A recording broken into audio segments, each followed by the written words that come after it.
¿A dónde van las personas buenas? Hacemos esta pregunta. Iniciamos con la pregunta del día de hoy. ¿A dónde van las personas buenas cuando mueren? Hacemos esta pregunta, vamos a mirar respuestas. ¿A dónde van las personas buenas cuando mueren?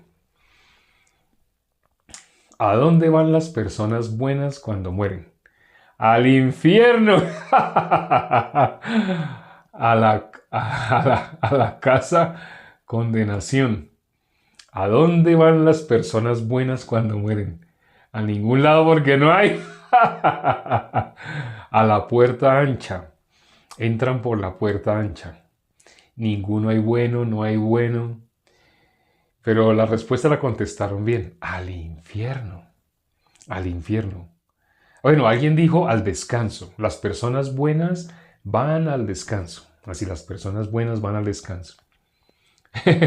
Bueno, mirando la Biblia, Jesús dijo, ninguno hay bueno. Las personas buenas, entonces, ¿a dónde van? Si Jesús dijo, ninguno hay bueno, ¿qué base tienen todas las religiones? Todas las religiones tienen una misma base. Si tú miras religiones que sean no necesariamente bíblicas, por ejemplo, el budismo o otras religiones, que no tienen como base la Biblia, los musulmanes, los islámicos. Cuando miramos otras religiones que no tienen como base la Biblia, ¿qué tienen en común todas las religiones? ¿Y qué tienen en común la mayoría de las religiones que se conocen como religiones cristianas? Que no necesariamente son cristianas. No todo lo que se hace llamar cristiano es cristiano.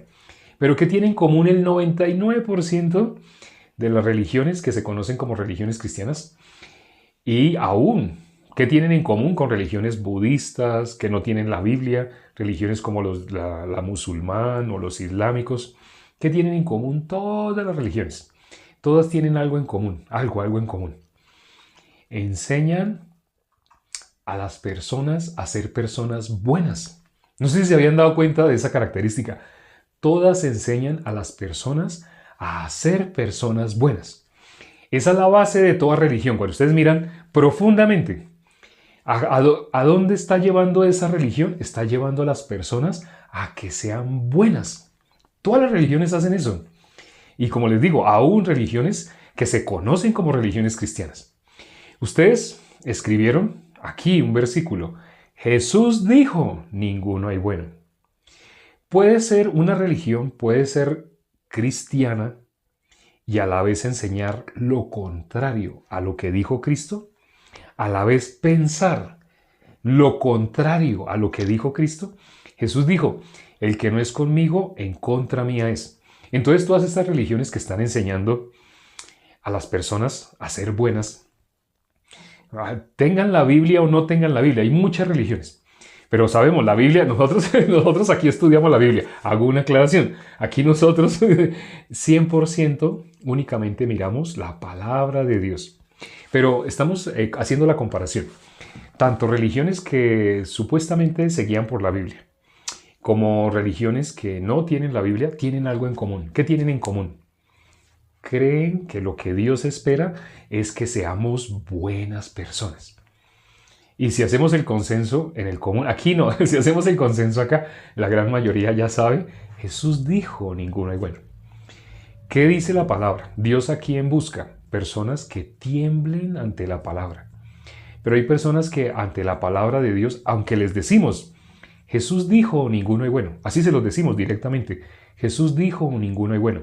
Pero hay personas que, bueno, sí, yo entiendo. Dejan pasar unos segundos y ¿qué van a decir? Pero yo he conocido, en mi experiencia, yo he conocido personas buenas. Cuando uno mira cómo desechan la palabra de Jesús.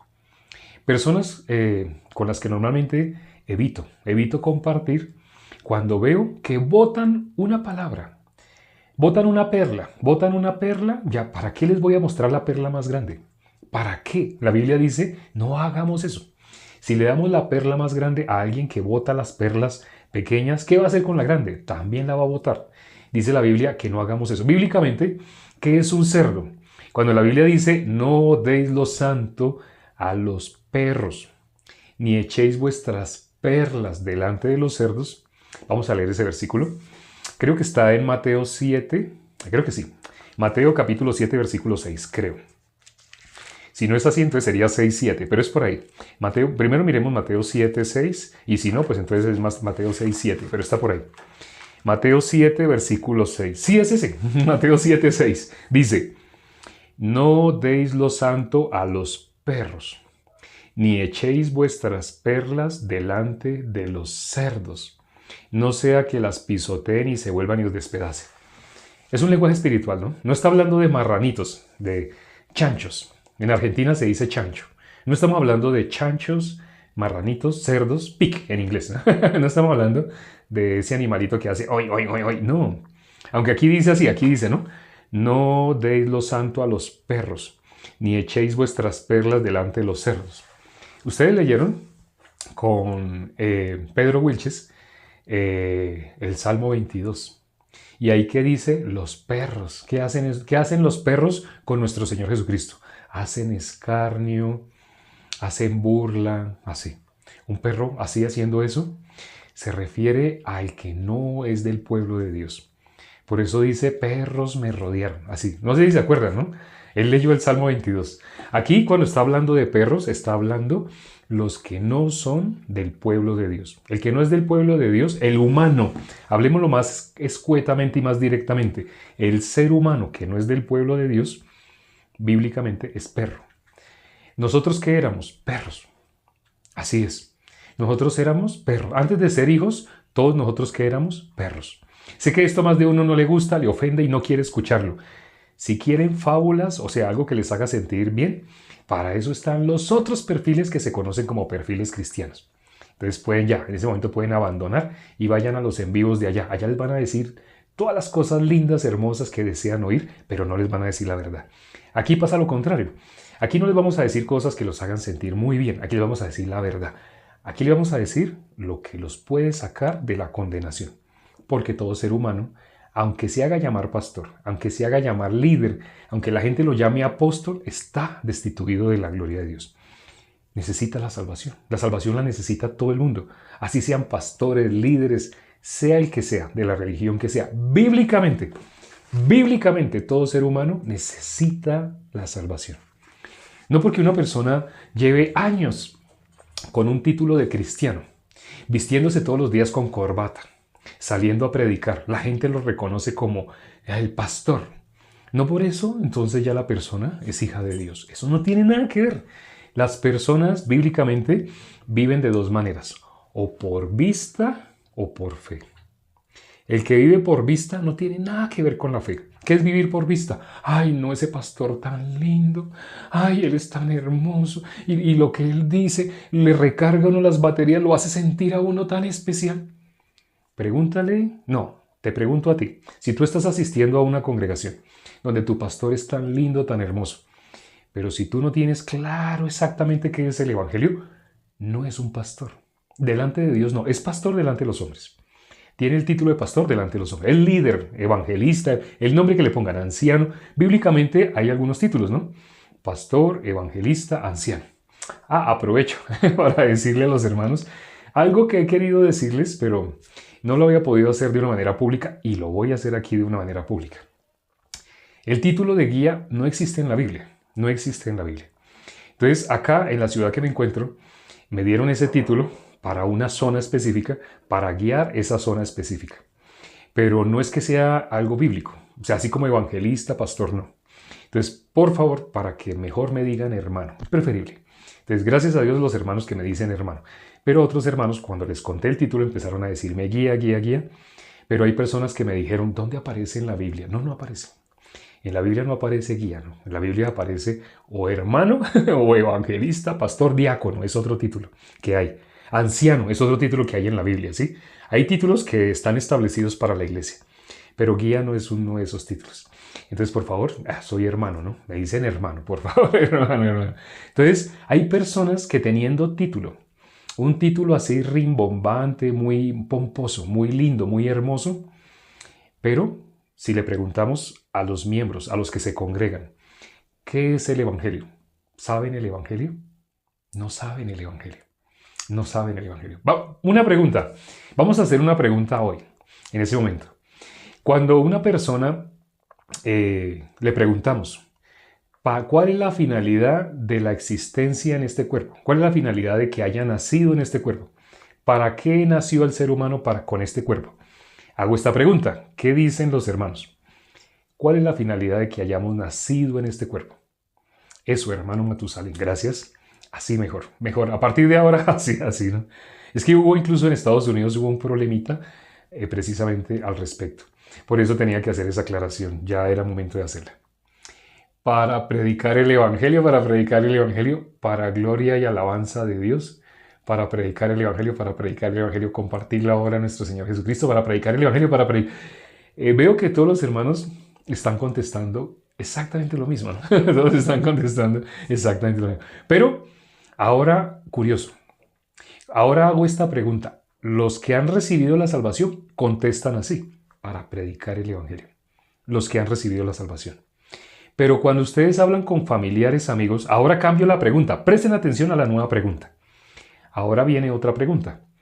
Cuando ustedes a familiares y conocidos que no son salvos les llegasen a hacer esta pregunta, ¿qué respuesta cree que van a obtener? Si les preguntan, tío, primo, abuelita, ¿cuál es la finalidad de tu existencia? A su tía, ustedes le preguntan a su tía, tía, ¿cuál es la finalidad de que usted haya nacido en este cuerpo? Alguien que no es salvo, alguien, y ni siquiera religioso, no, porque si es un religioso va a decir cosas hermosas, para alabar a Dios todos los días, así van a decir cosas así religiosas. Aquí contestaron los salvos para predicar el Evangelio, pero porque son salvos, saben exactamente ya cuál es la finalidad de la existencia. Si van a vivir 10, 20, 30 años más, ya saben para qué. ¿Y por qué contestaron así? Porque, bueno, luego miramos eso. Ser buena persona, ser buena persona, ser buena persona. Para ser buena persona ayudando a los demás. Eso tienden a contestar efectivamente. Para ser buenos, para ser buenas. Algunos me han contestado, trabajar y dejar herencia. Muy bien, muy bien. ¿Qué otras respuestas, aparte de las que han dado? Trabajar y dejar herencia. Muchas personas contestan así. Si ustedes hacen la encuesta, se dan cuenta que muchos se quedan pensando por primera vez, ¿para qué? ¿Para qué nací? ¿Para qué estoy en este cuerpo por un breve tiempo? Por unos, no sé, 50, 70 años. Para ser feliz. Para ser feliz. Para dejar un legado. Sí, muchas personas piensan, para hacer un libro, quiero hacer un libro. Porque si hago un libro, se perpetúa mi memoria. Para ser rico. Para aprovechar. Para tener una buena vida. Para vivir al máximo porque no hay otra vida. Para dejar bienestar. Para expresar la sustancia de... Bueno, sí, religiosos dirían así. Pero no religiosos, sino el común de las personas. Religiosos dirían así. Para formar una familia, para hacer bienes y dejar herencia. Ya varios hermanos han contestado sobre la herencia, muy bien. Para morir, algunos dicen que para morir, para disfrutar la vida, algunos dicen, no sé, o para gastar la vida. Bueno, les voy a contar el caso especial. Esta pregunta la hice una vez a varias personas. Habían de todo, habían religiosos, por eso les digo que un religioso va a contestar de una manera religiosa. Un religioso que sepa que yo soy cristiano, automáticamente me va a decir respuestas religiosas. Si no sabe que soy cristiano, solamente le estoy haciendo la pregunta, ¿cuál es la finalidad de que existamos en este cuerpo? Van a contestar con cosas materiales. Van a contestar así con herencia, para dejar herencia. Pero hubo entre varias personas, no sé si fueron 7, 8 o 9, hubo dos personas, dos señoras, que me contestaron de una misma manera y me sorprendió esa respuesta. ¿Qué respuesta dieron? Dijeron, para darle educación a mis hijos hasta que se gradúen. Dos contestaron exactamente igual. Y esa respuesta pues me llamó la atención. ¿Por qué dos personas entre un grupo, no las cogía al tiempo juntas, sino separadas, pero coincidieron en dar esa misma respuesta? En el corazón del ser humano, sobre todo de una madre, el corazón de una madre piensa que ella vive para sus hijos. Y realmente tiene ese corazón. Ese es el corazón de una madre. Pero ¿qué piensa? ¿Por qué piensa para darle educación a mis hijos hasta que se gradúen? ¿Por qué piensan de esa manera? Porque están esperando que cuando sus hijos se gradúen y ellas sean viejitas, sus hijos les ayuden económicamente. O sea, sus hijos ya ellas no tengan que trabajar, sino sus hijos les ayuden, ¿sí? Es decir, sus hijos las cuiden en su vejez. Entonces algunas personas viven para morir, ¿sí? ¿Qué esperanza tienen? Tienen esperanza. Ah, y la esperanza que tienen no es cierta, es una esperanza incierta. Porque hay hijos que por el camino probaron algún vicio. No sé, algún vicio, por ejemplo, drogas, no necesariamente vicios, drogas. Puede ser alcohol, cigarrillo, mujeres. Hay hombres que la mujer se convierte en un vicio. Entonces ya no pueden parar de invertir todo lo que ganan en sexo, ¿sí? Disculpen que use ese tipo de expresiones, pero existe todo eso.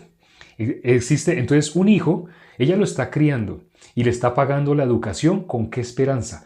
Que mi hijo sea un gran profesional, que gane un muy buen sueldo, que mientras esté ganando un buen sueldo, entonces cuando ya yo sea ancianita y yo ya no me pueda mover bien y ya no pueda ver, ya no pueda oír, entonces mi hijo me mantenga. Eso está en el corazón de muchas madres que son solteras, sobre todo madres solteras. Piensa, las dos madres que me contestaron de esa manera, que querían educar a sus hijos hasta que se graduaran, y es que contestaron exactamente igual, sin que se conocieran, sin que se hablaran. O sea, no se pudieron poner de acuerdo, ni la una se le copió a la otra. No había posibilidad. Pero me sorprendió porque era un grupo pequeño. Le hice esa pregunta así como a 7, 8, 9 personas. No las conté. Pero me sorprendió que dos coincidieron en lo mismo. ¿En dónde tienen su esperanza? En su hijo. Su hijo cómo se ve, tierno, se ve lindo, ¿cierto? Toda mamá cómo ve a su hijo, como un angelito. Toda mamá, aunque su hijo esté en la cárcel, la mamá nunca ve a su hijo de otra manera más que como él es víctima. Así la mamá ve a su hijo de esa manera. Pero entonces, si su hijo coge algún vicio, muy probablemente la mamá no vuelva a saber de él. Muy probablemente su hijo muera. ¿Y dónde está poniendo ella su esperanza? ¿En algo verdadero? ¿En algo incierto? Puede que sí, a una que otra le funcione, que su hijo sí estudió, se graduó y cuando ella ya no puede ver, ya no puede oír, ya se mueve así, ya la tienen que ayudar a... Puede que su hijo de verdad esté con ella, pero puede que su hijo le pague un ancianato. Puede que su hijo no quiera ver nada, no quiera que se le interrumpa su vida, su propia vida, y la mande a un ancianato. Sé que esto es terrible, eso que estoy diciendo, pero muchas personas ponen su esperanza en algo incierto y no se dan cuenta que están poniendo esperanza en los hombres, en algo vano, algo que puede que sí le funcione así a una que otra, pero puede que no le funcione así a la mayoría. Muchas personas han sido golpeadas por sus propios hijos, muchas mujeres han sido golpeadas por sus propios hijos. Y cuando ellas tratan con el dolor de para qué ellas gastaron su vida, para lo que ellas pensaron, darle educación y si el hijo no quiere educación, si el hijo no le gusta el estudio, porque no a todo el mundo le gusta, no todo el mundo es una fresa. Hay personas que son como naranjas, que son como banano, tienen diferente sabor, pero ella quiere que su hijo sea una fresita que específicamente desarrolle qué sabor, que se gradúe así y que la ayude. Y si su hijo no llega a ser fresa, ¿qué tal que su hijo sea un limón? ¿Sí? Que le haga amargar la vida. ¿Sí? Porque existe.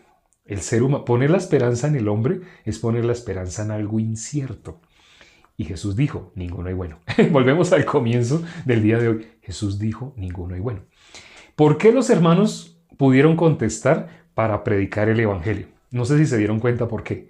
En el libro de Hechos dice por qué.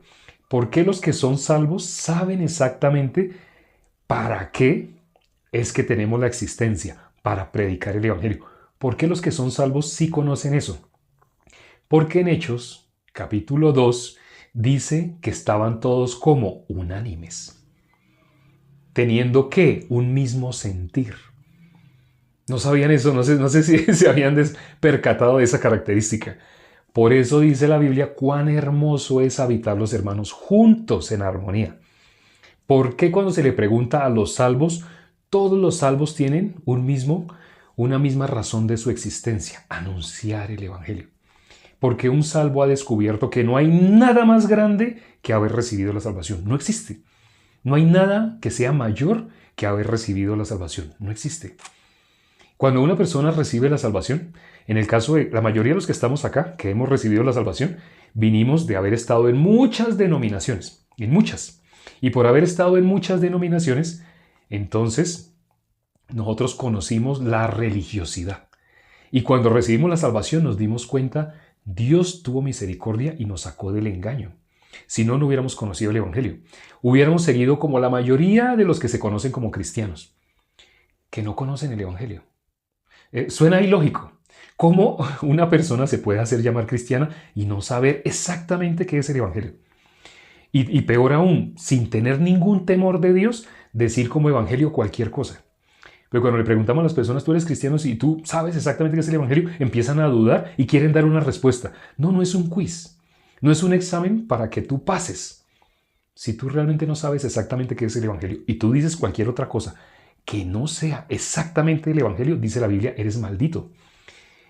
Es importante que conozcan ese versículo. Eso está en Gálatas capítulo 1, versículo 8. Cuando tú vayas a decir qué es el Evangelio, asegúrate de tener certeza de qué es el Evangelio. No digas a la loca. Disculpa que digas de esa manera. No digas de una manera ligera. Yo creo que el Evangelio, y empezar a pensar, yo creo que el Evangelio, ten cuidado. No digas de Evangelio cualquier cosa que se te ocurra.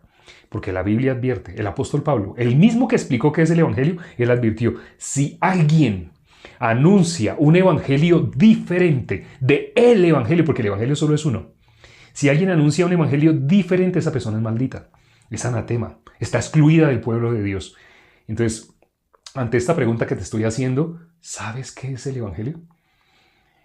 Tú te puedes dar cuenta cómo es tu cristianismo, si es un cristianismo verdadero o un cristianismo falso, solamente contestando esa pregunta.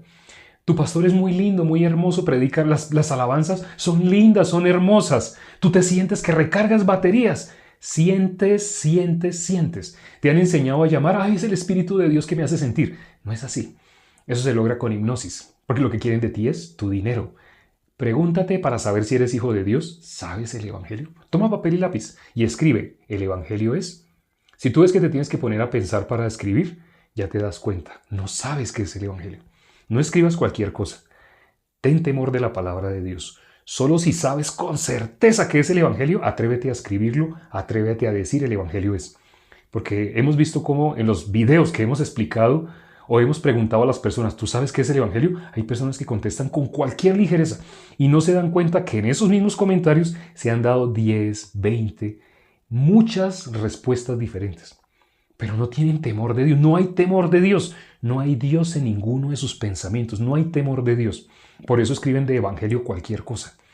No has estado en la iglesia. Si no sabías qué es el evangelio, no has asistido nunca a la iglesia.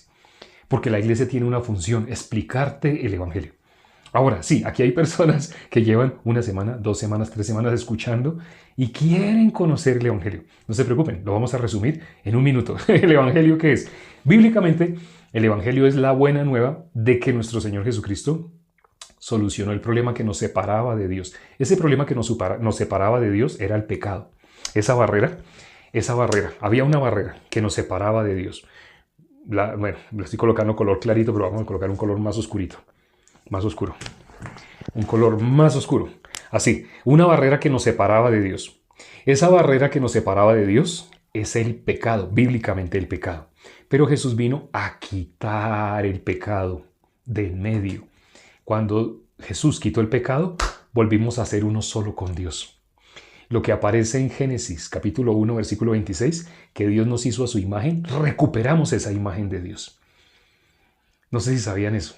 Ese es el evangelio.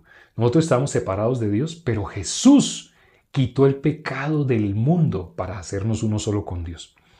Si todavía no lo has podido creer, que es normal, sería normal, si llevas mucho tiempo creyendo cualquier cantidad de cosas religiosas, escuchar el evangelio no tendría sentido.